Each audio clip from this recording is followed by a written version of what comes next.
এই ৰাস্তাটোত কেইখনমান এনেকুৱা হেৰি উৰাই দেখুৱালে আমাৰ অসমীয়া জাতিটো কি উন্নতি হ'ব সেইটো চাবৰ কাৰণে প্ৰধানমন্ত্ৰী আহিব লাগে নেকি আপোনালোকে নিজে কওক। আৰু যদি সেইটো চাবই লাগে তেতিয়াহ'লে তুমি য'ত আছা তাতে চালে হ'লচোন।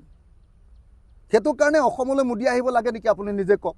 এই ৰাস্তাটোত কেইখনমান এনেকুৱা হেৰি উৰাই দেখুৱালে আমাৰ অসমীয়া জাতিটো কি উন্নতি হ'ব সেইটো চাবৰ কাৰণে প্ৰধানমন্ত্ৰী আহিব লাগে নেকি আপোনালোকে নিজে কওক। আৰু যদি সেইটো চাবই লাগে তেতিয়াহ'লে তুমি য'ত আছা তাতে চালে হ'লচোন।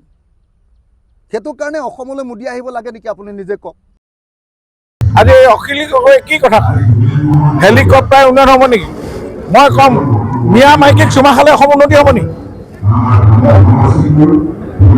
য'ত হেলিকপ্টাৰ, য'ত আজি 4 লাইনত আহি আজি যুদ্ধ বিমান অৱদান কৰিছে, অসম পৰিৱৰ্তন হৈছে, সেই কথাবিলাক চিন্তা নকৰে। এনেকুৱা ধৰণৰ নেগেটিভ চিন্তাধাৰা যদি উঠি অহা প্ৰজন্মৰ মনত সোমোৱাই দিয়ে, অসম আকৌ পিছ পৰিব। গতিকে অসম আগবঢ়াৰ ক্ষেত্ৰত যি যোগাত্মক পদক্ষেপবিলাকক সদায় স্বীকৃতি দিব লাগে।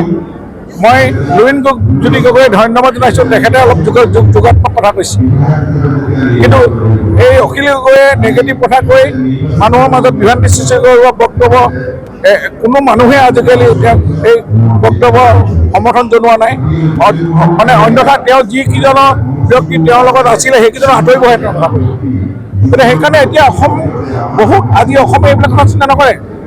আজি অসমে উন্নয়ন বিচাৰে, বিজ্ঞানৰ লগত খোজ কাঢ়িব বিচাৰে, প্ৰযুক্তিবিদ্যাৰ লগত সমানে আগবাঢ়ি যাব বিচাৰে। গতিকে সেই দিশত আহক, আমি সেইখন অসমহে কামনা কৰোঁ। আজি অসমে সেইখন অসম বিচাৰে, আজি অসমে ইণ্ডাষ্ট্ৰী বিচাৰে, আজি অসমে মানুহৰ মুখলৈ হাঁহি অহাটো বিচাৰে। এই দিশত কাম কৰোঁ, মই তাকে আহ্বান জনাইছোঁ।